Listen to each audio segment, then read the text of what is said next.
whiskey. Woo! Day 4. Day 4. Today we are tasting a single grain Scotch whiskey. We'll get to that in a second. But it's from the lowlands, which is this area down here. So the past couple days we've been tasting single malts. Single grain is apparently relatively rare when it comes to Scotch whiskey. Whatevs, you know. But it does still have to come from one distillery. And it usually does have malted barley in it, malted or unmalted barley. But usually it has either corn or wheat. Not both, one or the other. That's the other grain. Okay. Yeah, so. Cheers. Cheers. This one has a softer smell. More floral almost. A little bit like potpourri. Like potpourri.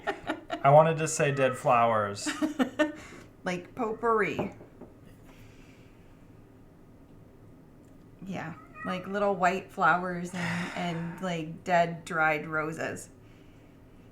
It's not unpleasant though. No, it's not. If it spilled all over the floor, you'd be like, ah.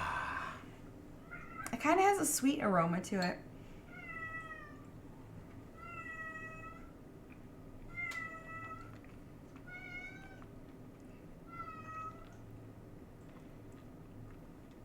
I like the flavor of it. The after flavor is quite cool.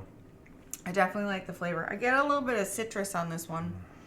And maybe like some mandarin or something like that.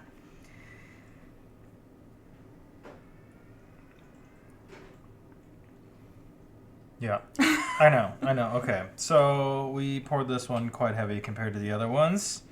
It's a 15-year.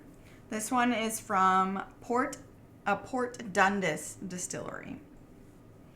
It says 180 barrels, 200 liters. Yep. 200 L. 200 liters. 180 barrels. 200 liters. That's like, I don't know. That's not very much. No. It's probably why they're relatively rare. Yet again, I like this one. Write it down. I like this one. Um, But it's very rare, so it's going to be very expensive, right? yeah, I mean, for Scotch, it's pretty rare, to be completely honest with you. It's much more common for Irish whiskey to be single grain. It's just not necessarily a style that's typically done, but obviously it is. I mean, to be completely fair, Jameson and Middleton are single grains, so like that's why it's much more common for it to be an Irish whiskey.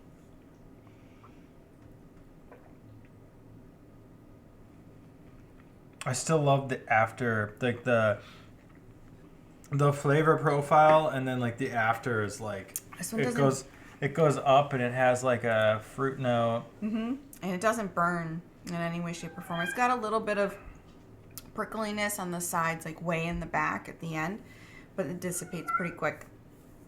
And the finish, it lingers. It doesn't like dip really quickly, but it's not like super long, and it's not very potent. Do we want to know what the tasting notes say? Sure. Okay. Quickly. All right. So on the nose, you should get buttery and sweet with vanilla and brown sugar with a zesty kick of citrus. Okay. Check. Palate, maple syrup on pancakes, cereal, and milk with gingerbread. I could totally see like pancakes. Okay. Like that light, buttery, fluffy. It's Garth disagrees. The finish has more ginger, citrus, and vanilla, which I get. Like I totally get that citrus flavor. I think that's what that mandarin aroma and flavor really comes out for me. I want to do a little drop of water just to see. I don't think I'm going to for this one. I quite like how it tastes by itself. So, lowlands. Who knew? I don't think I've ever had a lowland Scotch whiskey. Really? First time. Mm-hmm. Well, that's cool. Yeah. I mean, it's not really something that we see too often in the stores. Okay. Usually we get, in our area, we get Islands, Bayside, and Highlands. Yeah. So All right. there you go. Have a good night. Woo.